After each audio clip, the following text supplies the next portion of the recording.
All right, going to build off of our video we did the other day in regards to the Can-Am's one-way clutch here that we were talking about on my bike. Now we took it apart and I decided we're still going to go ahead and change the bearings in the one-way clutch, and went and got a kit from these guys, and you get everything you need to service this one-way clutch: 2 bearings, springs, 2 little buttons, and a retaining clip for the price of just 1 bearing from Can-Am. Now these bearings have 3,000 kilometers on them, 9 years old, and my ATVing is pretty tame. Being a mechanic, I do not like to fix my stuff because I wrecked it, so I pretty much trail ride with it. So you know, I thought these felt pretty good. You know, they move. This one, now that it's out, yeah, it's a little tight.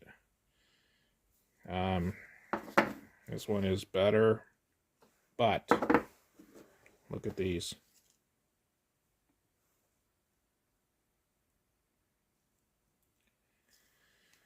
They are smooth. So I'm going to put these in our one-way, and make sure, I would stress, make sure you get the inside seat for the races nice and clean. This one needs to be cleaned out. We want to make sure that these races sit right as deep as possible so we don't have too tight of an issue, which will hinder the proper operation of this one-way clutch. Alright, so I'm going to get these guys in here, clean it up, get it all together, and we're going to get on the bike. One other thing with our bearings is we want to make sure they're not wider than the factory ones, because that could cause additional resistance in our one-way clutch. So one thing we found going from the Can-Am, you can see that, 274.5, is we found that these things I think are pretty much bang on. 274. So half a thou narrower. Don't want wider, that could be trouble. Narrower is fine, but I don't think that much of a difference is going to make any kind of difference in how the bike performs. So we'll get them in. Alright, about to fire this thing up with the new bearings and the one-way clutch. There is still a fair amount of drag when you try and turn this by hand, which is not unlike the stock bearings that were in there that had, you know, more drag than our aftermarket bearings. So I'm going to fire it up. What ultimately what is leading to these shift problems is when it's in park and neutral, you're going to see the secondary is going to be spinning. And if there's a lot of drag coming from the primary, the secondary clutch is going to basically not allow these dog teeth type transmission shifts to mesh in properly, because you've got too much RPM and it's hanging on there because you've got too much drag through the belt. Now, I don't know if these bearings are going to work. I kind of doubt it, but we'll see. So let's fire it up.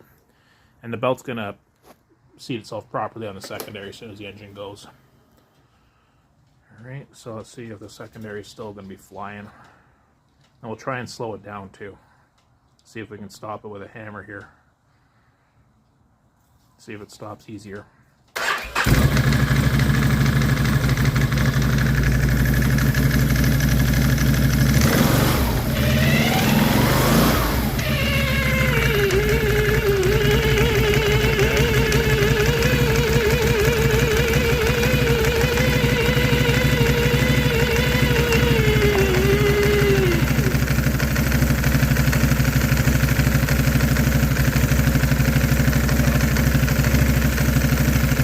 Press down pretty good to get the thing to slow down. But this RPM is what makes it hard to shift from park to reverse, or neutral into park, or from neutral to drive reverse.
Zero rocking of the bike, by the way.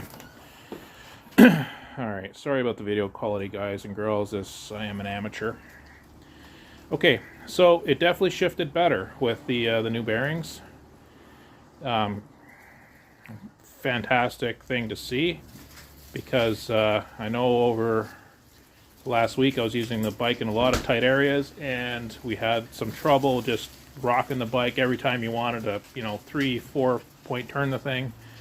And as you've seen, I shifted it several times through the gate and I didn't have to rock the bike, so that is a welcome change. So yeah, I'd say go get yourself an aftermarket bearing kit. Super easy to change. Just take out your primary bolt. I know some people say that you might have to knock this back. Mine just came off. There's a spring, a cup, there's a little plastic thrust washer that goes between that and your one-way clutch. When you remove your one-way clutch, just be careful. There's going to be those two little buttons and springs that are going to come off. You might need to rotate it a little bit to get in the right spot for that one-way clutch to come off, so those buttons can come off. And yeah, service your bearings. They bang out real easy. You can use practically a screwdriver to do it. And yeah, we'll see how long they last. It's aftermarket bearings, so who knows. But Can-Am's bearings on my bike lasted 3,000 kilometers, and that's not what I would call ideal. So yeah, cost me 51 bucks Canadian for the bearing kit plus tax. So even if you got to do it at half that interval, it's you do it a couple times, I'm sure it's like a half-hour job. So all right, hope you guys enjoy the video, and we'll see what we got next cooking up.